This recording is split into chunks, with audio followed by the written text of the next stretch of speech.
From New York City, the makers of Clippercraft clothes for men and more than 1,200 leading retail stores from coast to coast present Sir Arthur Conan Doyle's immortal character, the world's most famous detective, Sherlock Holmes, starring John Stanley.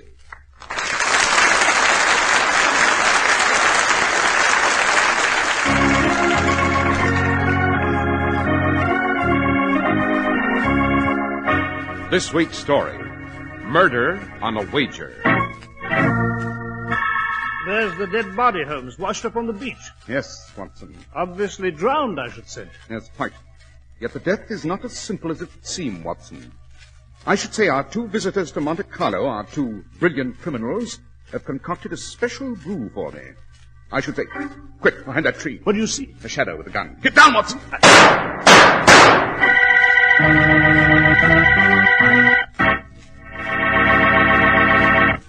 I'm sure you've overheard people say, who is that handsome man? Well, now, of course, everybody can't be handsome, but every man can look his very best, and it does not cost you a lot of money. The secret is this. Get a perfectly styled Clippercraft suit and topcoat, and you're the best-dressed man in any group. A Clippercraft all-worsted suit in smart spring patterns at only $45 makes your shoulders look broader, your waist trimmer, gives you that tapered-down athletic appearance, makes you feel important. And then topped off with a beautiful all-wool covert cloth or gabardine Clippercraft topcoat at $42.50. Well, people will say, who is that handsome man? Clippercraft clothes look like they should cost much more, and they would too, except that more than 1,200 independent merchants have pooled their tremendous buying power to make Clippercraft's low prices possible. Compare Clippercraft yourself with clothes costing many dollars more.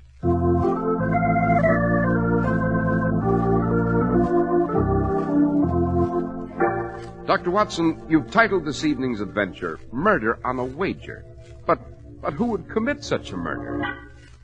It does seem an extraordinary motivation, doesn't it, Mr. Hertz? Well, it was a summer evening in the late 1890s. We were at our flat at 221B Baker Street. We had a call. You represent the bank at Monte Carlo, Monsieur Guillaume? I do, Monsieur Holmes. Most remarkable spot, Monte Carlo. I'm terribly curious to know what prompts this visit, Mr. Guillaume. I am extending an invitation to you, Dr. Watson, and to Monsieur Holmes to visit Monte Carlo. At our expense, of course, and for whatever fee you wish to name. Surely not to admire the scenic beauties. No, Monsieur Holmes. We anticipate trouble. What sort of trouble do you expect? Are you acquainted with the names of Roger Douglas and Georges Ignatius? Oh, Roger Douglas, renowned gambler, isn't he? Yes, Watson. As for George Ignatius, he's an incredible character. A Greek. Douglas's counterpart in the Near East. Given to wagers of gigantic sums, though not always upon cards or dice or chemin de fer, rather on curious events and feats of daring. We maintain a secret service for the bank, Monsieur Holmes, and they told us that for the very first time these two treacherous gentlemen, Douglas and Ignatius, will meet. And at Monte Carlo. Each, of course, with his entourage of double dealers and professional killers. Exactly. I should enjoy the spectacle. Both gentlemen are experts in every conceivable form of gambling. We wonder, therefore, when the two meet, what game they will play. Might they make a wager of some sort that would endanger the interest of the bank? Might they join forces against us? We fear that the meeting of these two may lead to a disaster. We implore you to join us, Monsieur Holmes. Hardly necessary to implore me, sir. Since this is a meeting of supremely sharp minds, it'll be hard to keep me away. Let us prepare our luggage for a trip to Monte Carlo, Watson.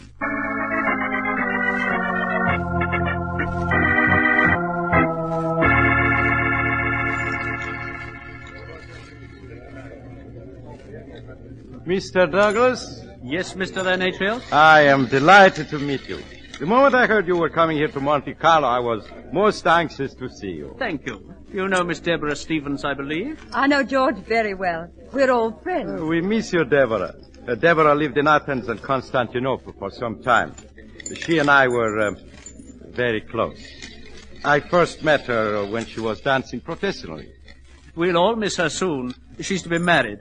I thought you wouldn't mind my bringing Deborah to this meeting. We required a witness for whatever wager we shall make, or whatever game you choose to play. Oh, I am so pleased you did bring her, Mr. Douglas. Shall we close the door and begin? Most considerate of the management to provide this private room for our game. As you may see, Mr. Ignatius, the management has provided us with equipment to play whatever we choose. Your naivete is charming, Mr. Douglas. Why do you say that? It would be extremely dull for either of us to indulge in a contest of an ordinary sort. We would merely exhaust ourselves, only to end with a negligible gain of a few £1,000 by one or the other. Then what on earth did you expect to play, George? I do not know, Deborah. Perhaps together, Mr. Douglas and I may conceive of a game or wager of truly fabulous stakes, of infinite excitement. I have a suggestion that might intrigue you. Yes? Did you know that at this moment Mr. Sherlock Holmes is on his way here to Monte Carlo? Certainly. Mr. Holmes has a magnificent reputation as a criminologist. Well, Roger, what of it? Mr. Holmes's mission is undoubtedly to prevent either of us from committing a crime. Mr. Ignatius, I will wager whatever sum you wish on the fact that you cannot commit a crime, of whatever nature you specify, and elude Mr. Holmes. In short, that you cannot commit a crime while he is in this city and go scot-free. Wonderful suggestion. I accept. Witness, Deborah? Yes, Roger. To make the wager even more alluring, I shall allow you to name the sum and the crime. £50,000? 100,000. Agreed. And the crime?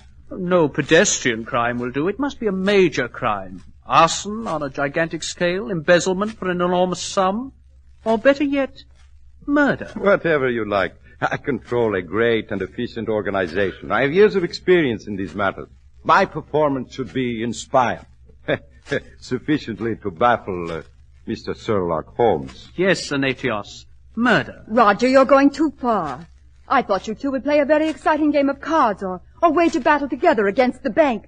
But murder... For your £100,000, do you have a potential victim? Yes, I believe I do. Have you heard of Leslie Dixon? Dixon. Yes, a magician. I've seen him at cabarets. He is no longer a magician. I discovered he had a more valuable talent for manufacturing. Oh, manufacturing? Yes, he had designs for wheels, bird cages, marked packs of cards, where the results would always be in my favor. I placed him in business. But why do you want Leslie killed, Roger? He wants considerably more money. Oh. He's threatened to go to the newspapers. Of course, I can't afford that. Nor could you, Ignatius. It would keep the public away from our houses. This Leslie Dixon is a very tempting victim. He's here, now, in Monte Carlo. Oh, Leslie Dixon will be dead by midnight of 1 week from tonight, when Sherlock Holmes fails to identify the murderer and returns to London, defeated. I shall meet you on the evening of his departure, in this same room, where you will pay £100,000 to me. Cash, of course. Agreed? Agreed.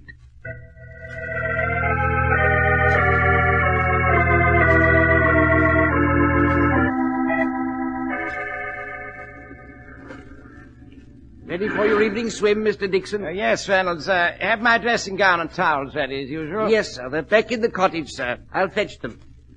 It's lovely tonight here on the beach, isn't it? Yes, Mr. Dixon. I shall return within the customary half hour, sir. Fine, Reynolds. Now for the dip. How is it, sir? Water's wonderful. I'll see you later. I'm swimming out toward the raft. Very well, sir. I'll be in the cottage.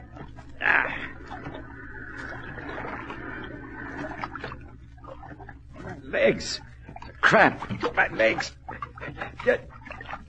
Reynolds! Oh, my head. Dizzy. Dizzy. My legs. I can't swim. Reynolds! Help! Help! Help! Oh.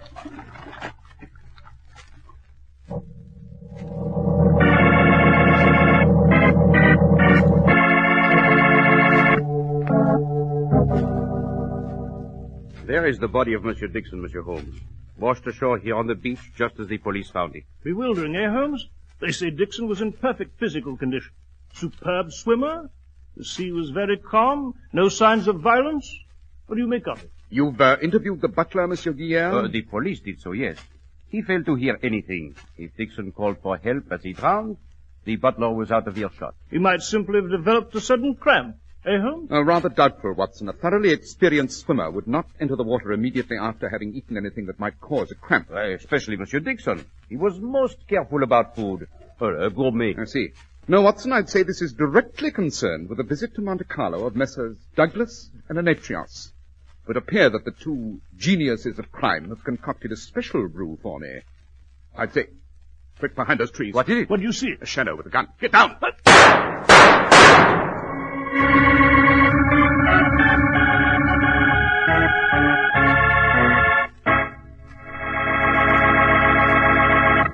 It's amazing what people can do working together. For instance, more than 1,200 independent merchants pool their tremendous buying power and thus make possible Clippercraft, America's greatest clothing values.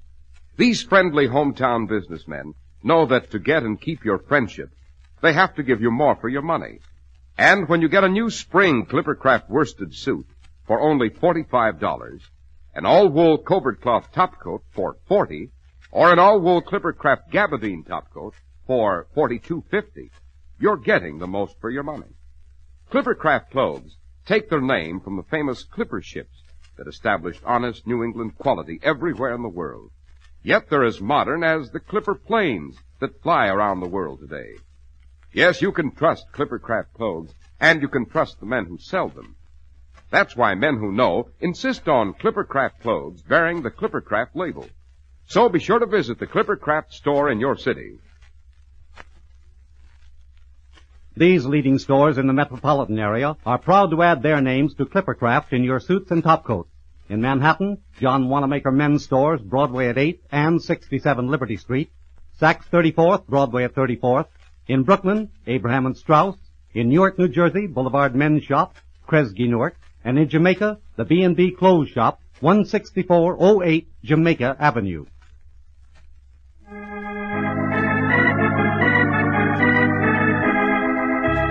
Dr. Watson, shall we return to the murder committed on a wager? Yes, Mr. Harris, and to Monte Carlo, where on the beach in the moonlight we stood beside the dead body of Leslie Dixon. As Holmes bent over to examine the body, shots rang out from behind a tree. We fell flat upon our faces in the sand. When the firing ceased, I ran toward the trees from where the bullets had come. And as I returned... See anyone, Watson? They've escaped. Just vanished into the darkness. It is Ignatius and Douglas. They are after you, Monsieur Holmes. They are afraid you will solve the murder. Yes, their fears are well grounded.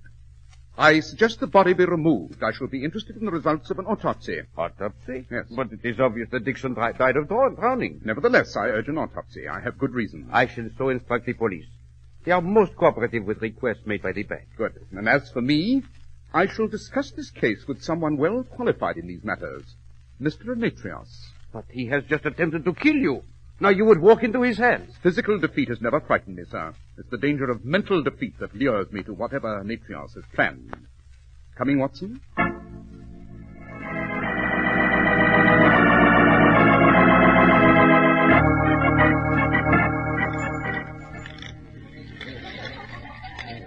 Oh, dazzling crowd, eh, Holmes? Princes, millionaires, cabinet officials, diplomats. See the Indian Rajah in the ruby-trimmed headdress there? Irrelevant, Watson. We've business with Mr. Ignatius. The croupier said table 3.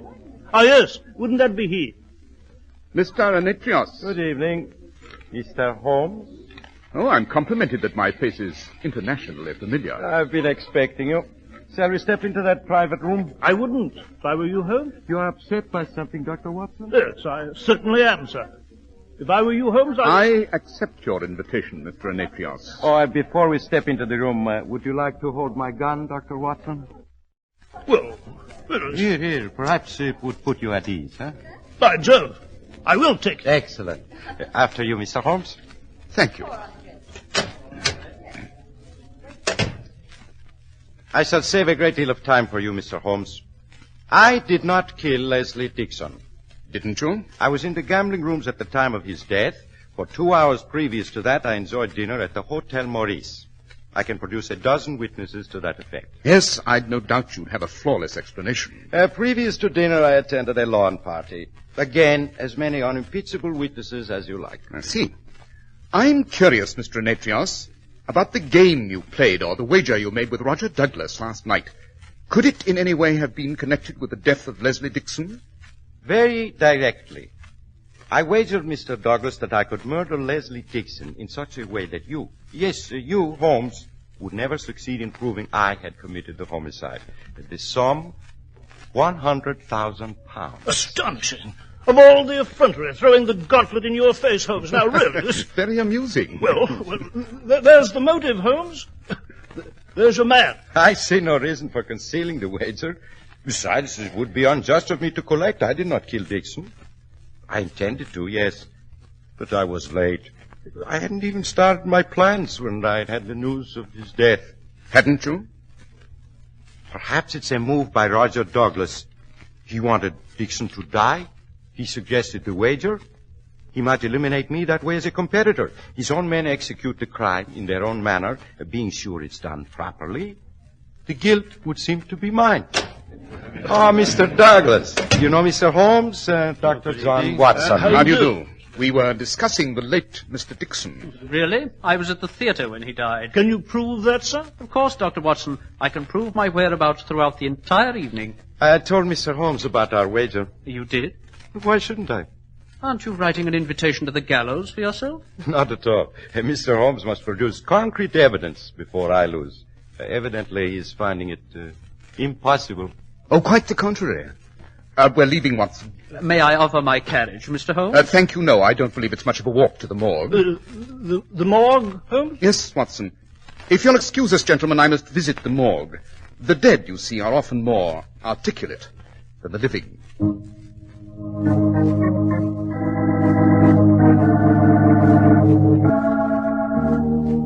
Well, there's the body on that slab, Holmes. The police surgeon said you could examine whatever you wished. Yes. I see they've already performed the autopsy. Dixon drowned, Holmes. What the dickens are you probing about for? His lungs there show clearly that he was drowned. Yes. And why did he drown? Aha, as I thought. What do you see? I see that I must pay a visit to the late Mr. Dixon's cottage. Well, Holmes, if you insist upon being secretive... You, Watson, return to the casino. Keep an eye on Ignatius and his associates. I shall meet you at the casino very shortly with a thorough explanation of the murder and the identity of the killer.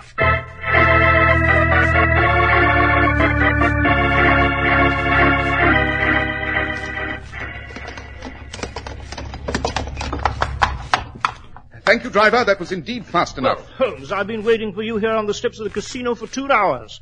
Did you go to Dixon's cottage, speak to the butler? What have you found? Where are Ignatius and Douglas and their crew? Well, they're having cigars and brandy on the terrace. This way, Holmes. It's the terrace on the cliff, overlooking the sea. Hurry, Watson. We must find them. I have the evidence. You have? Yes. Where is it? Here, in my hand. In your hand? What is it? This small bottle of salad oil.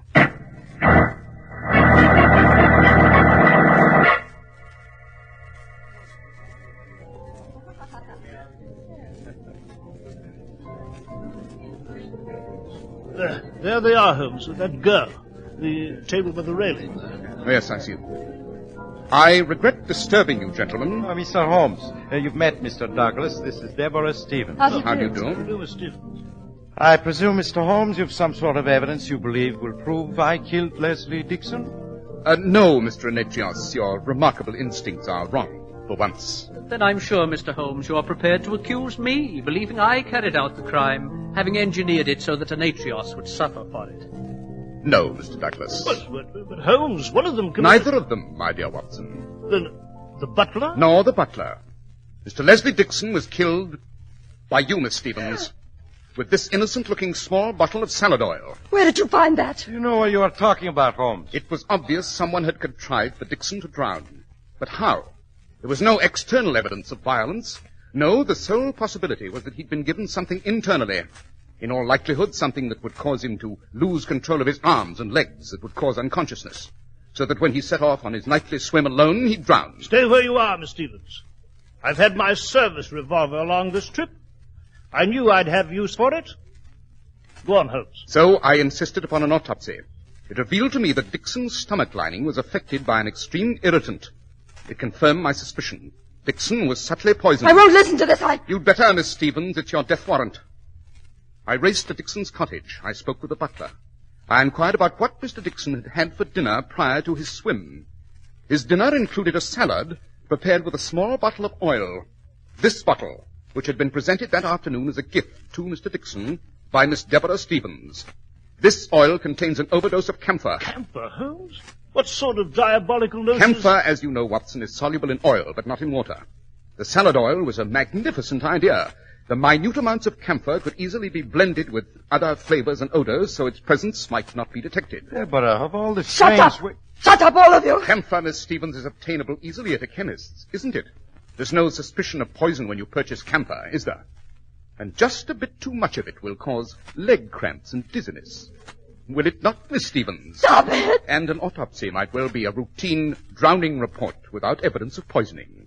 Am I correct, Miss Stevens? Yes. Yes, you're quite right. At one time or another, she's been associated with all kinds of men. Lord knows what sort of mess she was in with Dixon. I was to be married next week. Dixon knew about where I've been and what I've been. He was very much in love with me, ever since we met when I was dancing in cabarets and he did his magic act. I loathed him. Every time I had a chance to marry, he would speak to my fiancée and break it up. He was going to do it again. So you couldn't wait, could you, Miss Stevens? You couldn't wait for Mr. Ignatius to eliminate Dixon. Besides, it was an ideal circumstance. If there were any suspicion of murder, it would point to Ignatius. Yes, but Holmes, the shots are on the beach. Fired by you, Miss Stevens, to create the impression that an organized gang was responsible. I won't go to prison. Dixon won't have another victory over me. I won't allow his death to send me to even more misery. No, I won't go. Here, let go of my revolver. I will get her away from you. And she's tripped. She's falling back over the rail.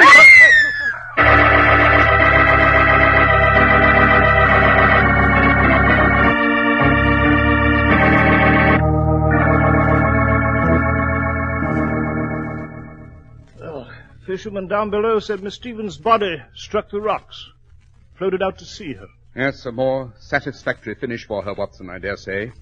Avoiding the long, painful trial and inevitable execution. Now, Mr. Ignatius, Mr. Douglas, if you'll excuse me. Returning to London, Mr. Holmes? Yes, and to Baker Street. But before I go, gentlemen, I propose a toast. A toast, sir? Yes. To George Ignatius and Roger Douglas, two surprisingly pleasant scoundrels. To our next meeting. To your next fantastic wager.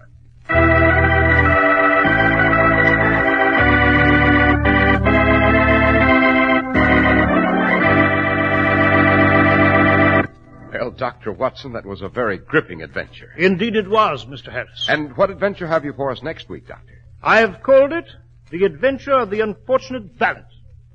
It concerns a medical diagnosis, a restless corpse, and a domestic quarrel.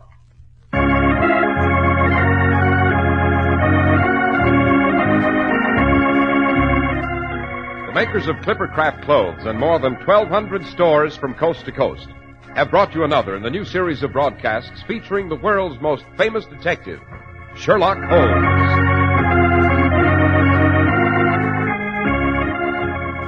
Our stories are based upon the character Sherlock Holmes, created by Sir Arthur Conan Doyle, and the program is produced and directed by Basil Loughrane.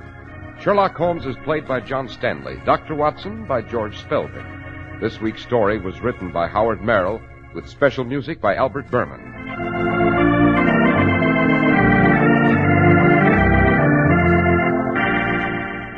If you don't know your Clippercraft dealer, write Clippercraft, 200 Fifth Avenue, New York City. A happy birthday to the Girl Scouts. March 12th is your 37th anniversary. You and Girl Scouting are important, and we salute all of you all over America.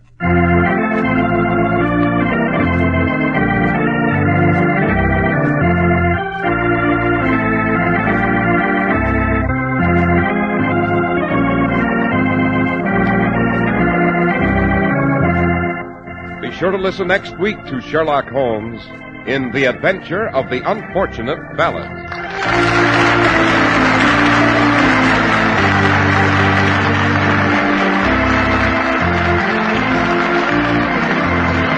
This is Cy Harris speaking for Clippercraft Clothes. This is the Mutual Broadcasting System.